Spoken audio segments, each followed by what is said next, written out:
Hari ini adalah tentang mutiara kebenaran.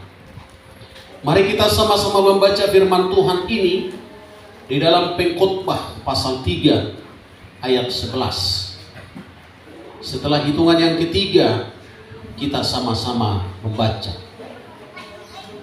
Pengkhotbah pasal 3 ayat 11. Demikian bunyi firman Tuhan. 1, 2, 3. Ia membuat pada waktunya, bahkan ia memberikan kekekalan dalam hati mereka, tetapi manusia dari awal sampai akhir. Puji Tuhan. Haleluya. Bapak Ibu Saudara yang dikasihi oleh Tuhan, dalam perjalanan hidup kita bersandar pada anugerah Allah kita, baik itu secara pribadi, baik itu secara keluarga, atau bahkan juga bersama dengan anak-anak Tuhan dalam pekerjaan Tuhan. Bahkan dalam segala hal, baik hidup pribadi, apalagi hidup dalam pekerjaan Tuhan, anugerah Tuhan senantiasa boleh kita rasakan sebagai mutiara kebenaran. Karena itu Bapak Ibu Saudaraku yang kekasih dalam nama Tuhan, sejenak kita akan mengingat anugerah yang kita dapatkan daripada Tuhan. Anugerah itu adalah kemurahan hati Allah yang tidak pantas diterima oleh orang-orang yang patut dihukum. Siapakah yang patut dihukum? Itu manusia. Selayaknya mereka tidak akan dapat memperoleh anugerah karena dosa. Tapi kasih Allah yang besar dicurahkan kepada manusia itu supaya mereka memperoleh anugerah yang besar itu. Yang artinya Bapak Ibu Saudaraku yang kekasih dalam nama Tuhan, bahwasanya kemurahan Allah itu tidak pernah putus-putusnya bagi manusia, bagi orang yang percaya kepada Dia, selalu disediakan yang terbaik bagi manusia. Disadari atau tidak disadari oleh siapapun yang telah dihapus dosanya, maka sesuatu yang harus dikerjakan atas pekerjaan Tuhan yang besar ini harus diperjuangkan. Pekerjaan Tuhan yang besar dalam penyelamatan ini adalah sangat besar. Manusia tinggal menikmati, manusia tinggal merasakan. Karena itu Bapak Ibu Saudaraku yang kekasih dalam nama Tuhan, ada 4 hal yang harus kita perhatikan dalam mutiara kebenaran ini di dalam hidup kita, tentang anugerah Tuhan yang terbaik. Yang pertama adalah anugerah Tuhan selalu cukup. Dalam 2 Korintus 12 ayat 9, cukuplah kasih karuniaku bagimu. Bahwasanya anugerah Tuhan tidak pernah kurang, bahwasanya anugerah Tuhan tidak pernah terlambat. Rasul Paulus dalam pelayanan yang besar itu, dia pernah mengatakan, kenapa saya harus sedemikian merasakan satu penyakit yang saya derita ini? Di dalam mengikut-Mu ya Tuhan. Maka Tuhan menjawab, cukuplah kasih karuniaku bagimu.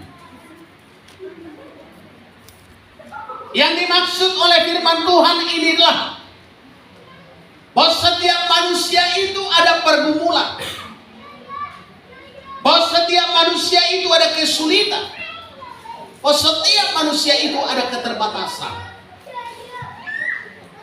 Kita definisi cukup makan hari ini berterima kasih kepada Tuhan dalam bersyukur atas anugerahnya. Kalau kita bisa menggunakan waktu kesempatan ini beribadah, kita mengucap syukur kepada Tuhan atas anugerahnya yang cukup itu kepada kita. Waktu juga masih dapat kita nikmati.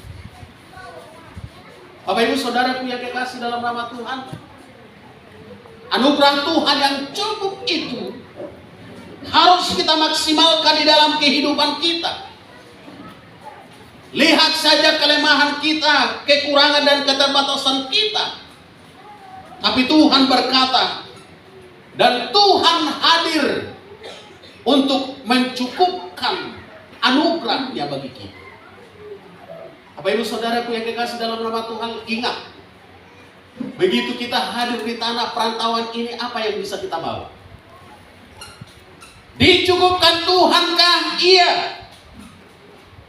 Diperlengkapi Tuhankah? Iya. Dengan segala aktivitas yang ada itu, maka kita harus mengucap syukur kepada Tuhan atas anugerah yang dicukupkan ini kepada kita.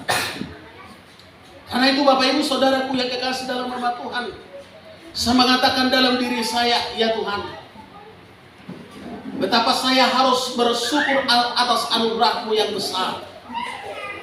Ketika kami boleh menapak perjalanan ini sampai pada hari ini, hanya oleh anugerah Tuhan yang besarlah maka terjadi ini semua. Artinya Bapak Ibu Saudaraku, bahwa anugerah Tuhan tidak pernah kurang, selalu cukup. Betapapun kekurangan kita, Tuhan mencukupkan. Betapapun keterbatasan kita, Tuhan boleh menutupi. Betapapun kesulitan kita, Tuhan boleh campur tangan. Itu adalah anugerah yang tercukupkan bagi kita. Hanya di situ saja kita haruslah bersyukur dan berterima kasih. Nah, karena itu waktu dan kesempatan ini harus dengan bijaksana. Waktu dan kesempatan ini harus dengan bijaksana kita mengaturnya untuk Tuhan, sehingga kecukupan itu tidak pernah tersendat. Itu yang pertama. Yang kedua adalah anugerah Tuhan selalu baru dalam hidup kita. Ratapan 3 ayat 22 sampai dengan 23. Tak habis-habisnya kasih setia Tuhan, tak habis-habisnya rahmatnya, selalu baru tiap pagi.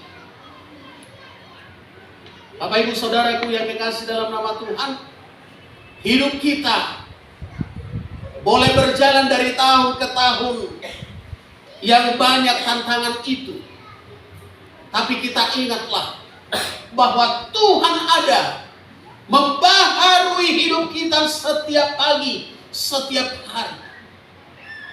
Persoalan kita yang menahun boleh ada. Persoalan kita yang detik ini ada boleh ada. Hati kita yang gundah gulana itu boleh ada. Tapi di atas segalanya itu anugerah Tuhan yang setiap hari itu baru. Itulah yang memperbaharui ini semua, yang menghanyutkan ini semua, bagaikan tsunami yang menghanyutkan setiap sampah-sampah yang di sekitarnya, sehingga bersih, ada suasana baru di dalam kehidupan orang-orang yang percaya itu. Anugerah Tuhan selalu baru, walaupun banyak yang harus kita lalui di dalam kehidupan kita.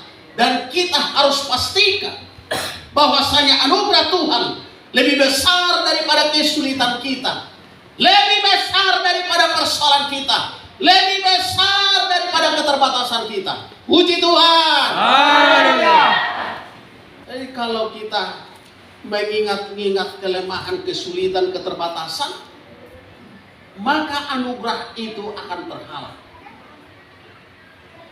Kami katakan bahwa persoalan itu sampai kapanpun pasti ada. Kesulitan itu pasti ada. Keterbatasan sebagai insan manusia kita pasti ada. Tapi yang melampaui semuanya itu ada anugerah Tuhan. Karena itu kita harus bersyukur kepada Allah kita yang membuat kita baru, yang memperbaharui kita. Maka setiap hari wajar kita harus memperbaharui kita di dalam anugerah Tuhan yang besar yang sampai kepada kita di dalam iman percaya kita. Itu harus kita pastikan di dalam hidup kita. Karena itu Bapak Ibu Saudaraku yang dikasih dalam nama Tuhan, kalau ada yang bergumul dengan pekerjaan, silakan saja. Ada yang bergumul dengan penyakit, itu juga adalah seperti Paulus dalam mengerjakan pekerjaannya. Tapi ada juga penyakit yang mengidap dalam dirinya, yang dia katakan kepada Tuhan, Tuhan kenapa harus demikian? Tapi Tuhan menjawab dengan tegas, cukuplah anugerahku, karunia kasihku kepadamu. Berarti di atas itu semua ada anugerah Allah yang besar, yang harus kita percayai, yang mengikis ini, yang melenyapkan ini, yang menghabisi ini. Gak perlu kita harus memikir itu. Maka ada orang pandai mengatakan biarkan persoalan itu menyelesaikan dirinya sendiri. Maka saya tidak pernah mengingat persoalan saya dengan orang. Silakan saja. Ada waktu untuk menyelesaikan itu. Dan persoalan itu sendiri yang menyelesaikan. Maka kita lihatlah bagaimana waktu itu menyelesaikan persoalan itu. Maka kita bisa bacalah. Maka persoalan itu akan selesainya sendiri. Tanpa kita harus reot, tanpa kita harus bising, tanpa kita harus menguras energi untuk ke sana. Sebab dia juga akan menyelesaikan dirinya sendiri oleh persoalan itu sendiri. Demikian kesulitan, demikian pergumulan. Kita hanya percaya saja dengan anugerah Tuhan yang besar, yang bisa melampaui semua. Sehingga itu akan terlenyapkan dengan sendirinya tanpa kita harus pusing. Apa yang pusing? Biarkan saja di sini. Sebab di dunia ini persoalan. Sebab di dunia ini kesulitan. Sebab di dunia ini keterbatasan. Maka oleh karena itu Bapak Ibu Saudaraku yang kekasih dalam nama Tuhan, kita harus berusaha untuk mencapai anugerah yang besar itu dan selalu baru di dalam kehidupan kita. Kita perbaharui anugerah yang besar itu. Sama dengan Bapak Ibu Saudaraku yang kekasih dalam nama Tuhan, ketika kita akan menggunakan hati yang baru itu, sukacita yang baru itu, ada semangat besar. Apalagi anugerah yang besar yang daripada Tuhan yang membaharui kehidupan kita, harus kita rindukan. Yang ketiga, anugerah Tuhan tidak pernah habis-habisnya. Dalam Ratapan 3 ayat 23, tak habis-habisnya rahmatnya, tak habis-habisnya anugerahnya. Sama dengan mata air yang kita timba setiap hari, dia akan berganti, bahkan makin indah dan bahkan makin jernih yang belakangan itu, ketika kita boleh menimbanya dan menggunakannya untuk menyiram bunga, untuk juga memberkati yang lain, untuk memberikan untuk minum bagi ternak dan lain sebagainya, bahkan digunakan oleh manusia itu sendiri. Maka kita lihatlah air sumur yang berikutnya itu adalah air sumur dari aliran yang besar dan senantiasa boleh terganti sedemikian. Tidak habis-habisnya air dari pengambilan air dari sumur itu. Lebih daripada itu anugerah Tuhan yang tidak pernah habis-habisnya bagi kita.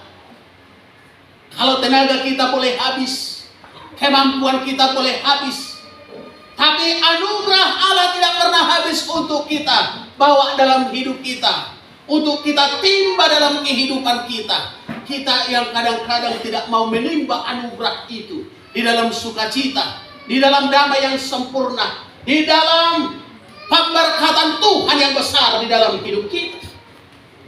Karena itu Bapak Ibu Saudaraku yang kekasih dalam nama Tuhan, mari timbai anugerah itu yang tidak habis-habisnya itu di dalam kehidupan kita. Dan dijamin oleh Tuhan tidak habis anugerah itu. Karena Martin Luther mengatakan, ratio ex nihilo. Tuhan adalah pencipta yang tidak ada menjadi ada. Yang tidak ada kita lihat hari ini Tuhan boleh adakan ke depan. Karena apa? Kuasanya akan bisa mengerjakan itu dengan cara Tuhan yang sangat besar. Karena itu kita tinggal mengerjakan saja sesungguhnya apa yang perlu kita kerjakan di dalam hidup rohani kita ini. Karena itu Bapak Ibu Saudaraku yang kekasih dalam nama Tuhan, kadang-kadang Tuhan izinkan di dalam kehidupan kita nihilo, sampai titik nol, sampai habis, supaya Tuhan isi dari anugerahnya itu di dalam hidup kita, dan di situ kita bisa melihat keheranan, keajaiban caranya Tuhan yang besar. Bukan Allah pemikiran kita, tetapi Allah Tuhan yang bisa berkarya di dalam hidup yang berkenan kepada. Karena itu Bapak Ibu Saudaraku yang kekasih dalam nama Tuhan, jangan kita hanya memandang kemampuan kita yang terbatas itu, sehingga kadang-kadang terbentur dengan situasi yang tidak diinginkan oleh setiap orang. Firman Tuhan ini adalah firman yang menguatkan kita. Dan firman Tuhan ini adalah sesuatu yang harus kita percayai di dalam hidup kita, dalam satu kemustahilan. Yang tidak bisa terjadi bagi manusia bisa terjadi bagi dia. Dan ini yang harus kita gali. Kalau yang biasa-biasa saja itu mah biasa. Tapi kalau yang luar biasa mesti kita hadirkan. Apa yang luar biasa yang kita kerjakan di tahun 2022? Hanya yang biasa-biasa saja. Maka kita harus menggali yang luar biasa, yang harus kita kerjakan, yang tidak mungkin menjadi mungkin. Dan itu menjadi penyataan yang besar. Bapak Ibu Saudaraku yang kekasih dalam nama Tuhan, bagi setiap kita dituntut untuk melihat ketidakhabis-habisan rahmat Tuhan, anugerah Tuhan yang besar. Untuk apa itu di situ? Kalau tidak kita timba. Untuk apa itu di situ? Kalau tidak kita manfaatkan. Maka kemanfaatan anugerah Tuhan yang besar itu dengan mengambilnya untuk kita gunakan memberkati yang lain. Untuk kita gunakan di dalam hidup kita. Untuk kita gunakan di dalam yang memerlukan. Yang keempat Bapak Ibu Saudaraku yang kekasih dalam nama Tuhan, anugerah Tuhan indah pada waktunya. Dalam Pengkhotbah tadi pasal 3 ayat 11a, Ia membuat segala sesuatu indah pada waktunya. Hari ini adalah hari yang terindah dari hari-hari yang sebelumnya. Dan kita harus percaya hari esok lebih indah daripada hari ini. Itu anugerah Tuhan yang boleh terjadi dari iman yang kita harapkan itu. Karena itu Bapak Ibu Saudaraku yang kekasih dalam nama Tuhan, kita harus mengelola kehidupan kita ini dengan rencana Tuhan. Karena ini bagian daripada rencana Tuhan. Anugerah Tuhan indah pada waktunya. Manusia membuat satu program rusak sebelum waktunya. Tapi Tuhan membuat program indah pada waktunya. Makanya setiap barang yang dibeli secara angsuran sering rusak belum waktunya lunas. Maka dia harus jaga. Sebab ini 5 tahun. Sebab ini 15 tahun. Rumah yang diangsur 15 tahun, 7 tahun sudah rusak. Apalagi kalau tidak dijaga. Apalagi kalau tidak dipelihara. Manusia hanya bisa mengerjakan apa yang bisa dia sanggup. Tapi Allah yang luar biasa bisa mengerjakan lebih daripada yang terpikirkan oleh kita. Karena manusia itu terbatas. Karena itu kita harus sadari kita terbatas ini. Saya juga mengatakan, wah, berapa ribu kali saya bisa berkhotbah lagi. Takkanlah masih terbayang ribu. Padahal dalam umur-umur ini paling ratus yang harus diprogramkan. Ini masih ada ribu. Karena apa? Pemberitaan firman Tuhan itu perlu. Anugerah itu belum semua yang mendapatkan. Rahasia sorga itu belum semua yang bisa melihat. Karena apa? Terbatas dengan pola pikirnya, terbatas dengan pandangannya, terbatas dengan kemampuan. Karena itu kita harus sadar ini, Bapak Ibu Saudaraku yang dikasih dalam nama Tuhan. Maka sifat anugerah Tuhan dari yang kita dengarkan ini sebagai mutiara kebenaran, bahwa alan anugerah itu diberikan oleh Tuhan dengan cukup. Anugerah itu diberikan oleh Tuhan selalu baru. Anugerah itu diberikan Tuhan dengan tidak habis-habisnya. Anugerah itu diberikan Tuhan tepat pada waktunya dan indah pada waktunya. Mari kita gali ini di dalam kehidupan kita. Mari kita percayai ini sebagai sesuatu yang tidak harus kita lupakan. Kita ingat ini firman untuk menguatkan kita. Anugerah Tuhan besar dalam kehidupan orang-orang percaya itu. Puji Tuhan. Demikian firman Tuhan hari ini. Tuhan Yesus